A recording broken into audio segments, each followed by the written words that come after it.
dan saya Aida yang bakal menemani Anda dalam episode kali ini mengenai kesehatan mental bersama narasumber kita yang pastinya kece hari ini.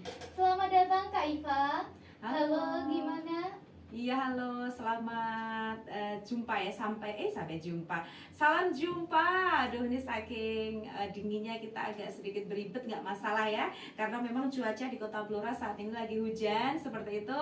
Alhamdulillah, tapi meskipun cuaca seperti ini, semuanya sehat kan? Ada Aida sama Safira. Oke, alhamdulillah kabarnya sehat. Begitu juga saya Iva juga sehat. Buat kalian juga nih teman-teman yang dengerin podcast kita, semoga sehat selalu dan stay safe ya. Juga pastikan selalu taat aturan pemerintah tentang protokol kesehatan. Tanpa berlama-lama, kita langsung aja ke tema sharing kita hari ini yang pastinya seru banget. Sebelum kita memulai diskusi tentang kesehatan mental, apa sih sebenarnya kesehatan mental itu? Oke, kita mengambil tema apa? Ini Aida, Safira? Kesehatan mental. Kesehatan mental. Sip, boleh deh dikupas ya. Biar tidak ada gangguan mental di antara kita. Ya gimana Aida, Safira? Kesehatan mental adalah kondisi di mana kesehatan mental seseorang dipengaruhi oleh peristiwa dalam kehidupan yang meninggalkan dampak besar pada kepribadian dan perilaku seseorang.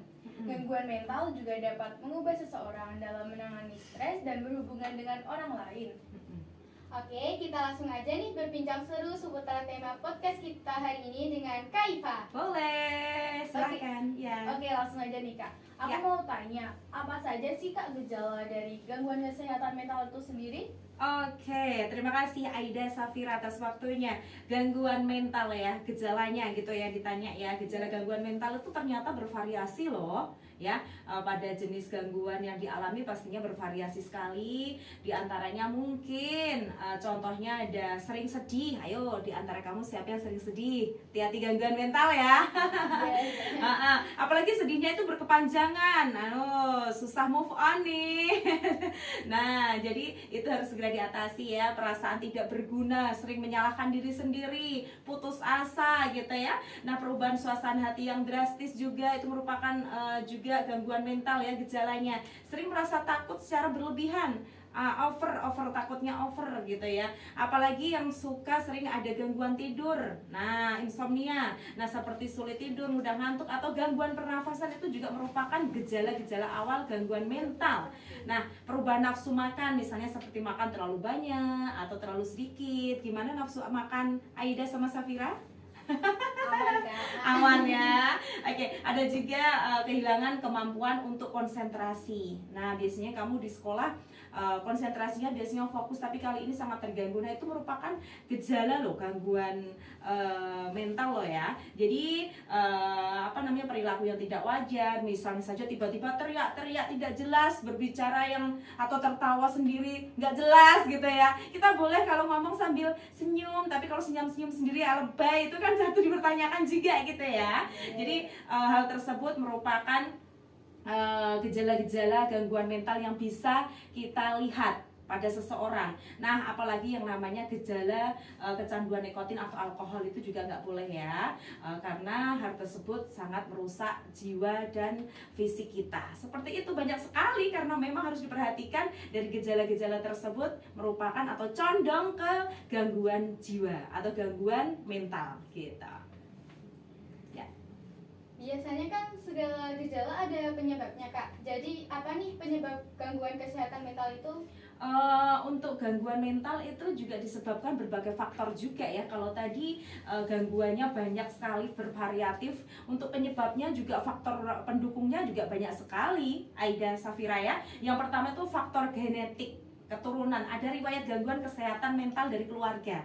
Maaf ya, bukannya apa-apa, ini survei membuktikan atau dari segi medis seperti itu ya. Faktor biologis, misalnya ketidakseimbangan kimiawi di otak, cedera atau trauma atau epilepsi, mungkin ada gangguan kesehatan yang lain, faktor psikologis, trauma yang signifikan seperti pelecehan misalnya, misalnya juga ada pertempuran militer, kecelakaan, itu juga merupakan faktor-faktor pencetus atau faktor pendukung gangguan mental gitu. Faktor lingkungan itu juga penting karena paparan prenatal terhadap virus, terhadap bahan kimia beracun dan zat seperti alkohol ya. Jadi pilihlah lingkungan yang sehat supaya tidak ada gangguan-gangguan mental gitu ya. Faktor ekonomi, misalnya mengalami kerugian secara ekonomi, itu juga pencetus atau faktor terjadinya gangguan mental. Faktor sosial, mengalami diskriminasi atau stigma.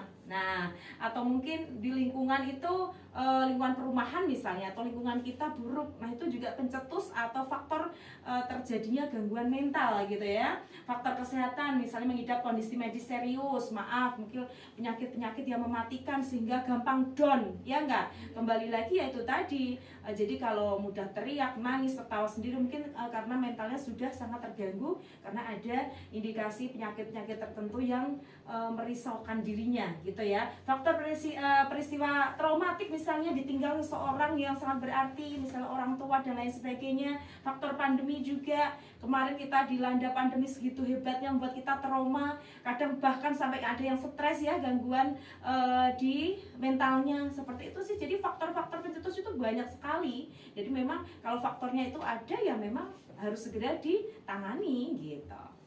Jadi kecelakaan itu juga bisa jadi penyebab gangguan kesehatan mental ya Kak? Iya dong, karena memang tubuh kita kadang kalanya itu terbentur dengan keras pun sehingga membuat ibaratnya isi kita itu jadi robah gitu kan.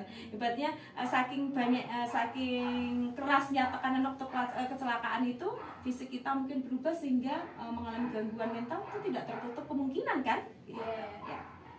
Kemudian kan pasti ada faktor risiko dari gangguan kesehatan mental itu sendiri. Nah, faktor risikonya itu apa saja? Baik, kalau faktor risiko gangguan kesehatan mental ya itu dibagi jadi 3. Yang pertama itu faktor biologi, ada genetik, gangguan pada otak atau kelainan senyawa kimia pada otak, itu genetik ya. Faktor kehidupan, jadi lebih trauma, pelecehan, racun, alkohol dan atau obat-obatan, itu faktor kehidupan. Kalau faktor yang ketiga itu faktor keluarga ya. Faktor keluarga ini riwayat keluarga atau masalah keluarga. Nah, selain faktor-faktor resiko lainnya juga dapat menyebabkan gangguan kesehatan itu, misalnya itu tadi kembali ke faktor pencetusnya, misalnya ada kerugian ekonomi, diskriminasi dan lain sebagainya. Jadi ada 3 faktor yang umumnya pencetus atau faktor risiko gangguan kesehatan itu ada 3, faktor biologi, faktor kehidupan dan faktor keluarga. Itu Aida Safira. Baik, untuk tadi kan Kak Ayu sudah menyebutkan untuk yang obat-obatan itu loh Kak. Nah, caranya kita supaya terhindar dari obat-obatan tersebut atau pengobatan gangguan kesehatan mental sendiri yang paling ampuh untuk kita lakukan itu apa ya? Oke, jadi pengobatan gangguan mental itu dapat dilakukan dengan berbagai cara juga ya. Yang pastinya yang pertama kita mungkin perawatan mandiri ya. Kita sharing pada keluarga. Nah, sering curhat, punya masalah apa, sharing saja kepada lingkup yang terdekat pada kita, yaitu keluarga, teman sebaya yang tahu kondisi kita. Mungkin yang terdekat lain, siapa yang dipercaya, boleh. Karena tersebut mengurangi rasa stres kita. Pernah nggak merasa ada gangguan kesehatan atau ada masalah banget, kalau dipendam bikin pusing, tapi kalau sudah cerita meskipun nggak punya solusi, agak reda. Pernah nggak? Nah, itulah gunanya untuk mengurangi gangguan-gangguan masalah mental. Kalau punya masalah, tolong jangan dipendam sendiri. Ada teman kan, ada keluarga kan, garda terdepan kita kan, curhat saja. Misalnya, Pak, Bu, saya punya masalah ini. Saya nilai saya seperti ini nih. Gimana Pak, Bu? Pasti, saya kira orang tua kita pasti punya solusi yang tepat. Jadi mungkin rasa yang terlalu bersalah itu membuat kita itu malah cenderung ke gangguan mental gitu ya. Jadi perawatan sendiri mandiri dengan cara sharing kepada keluarga, teman terdekat supaya teratasi masalah itu, atau juga dengan kalau memang dengan keluarga sudah dijalankan mungkin dengan pengobatan dari medis. Perlu juga sekarang kan ada poli jiwa, itu kan untuk mengatasi gangguan mental, salah satunya sulit tidur, itu juga kan tadi saya senggol kan termasuk gangguan mental juga, gangguan jiwa. Jadi masuknya ke poli jiwa gitu. Jadi jangan takut nanti masuk poli jiwa dikira gila. Enggak dong, supaya tidak terjadi hal-hal yang tidak diinginkan semakin berat gitu ya. Kalau sudah ada medis turun tangan, tidak ada salahnya psikoterapi. Nah, psikoterapi ini membantu pasien menyampaikan perasaan dan pikirannya. Mungkin ini dari mengambil pihak lain, yaitu psikolog seperti itu kan. Kalau psikolog tapi agak mehong ya guys. Jadi psikolog yang pertama itu pasti keluarga kita, dekati dulu, curhat dulu pada keluarga kita. Itu sih saran Iva. Jadi yang paling utama itu support keluarga dan teman-teman ya, Kak? Iya dong, ya. Jadi pasti keluarga itu memberikan lingkungan yang baik, pasti. Saya bisa memastikan apapun yang terjadi keluarga pasti pinginnya kita yang terbaik, memberikan yang terbaik.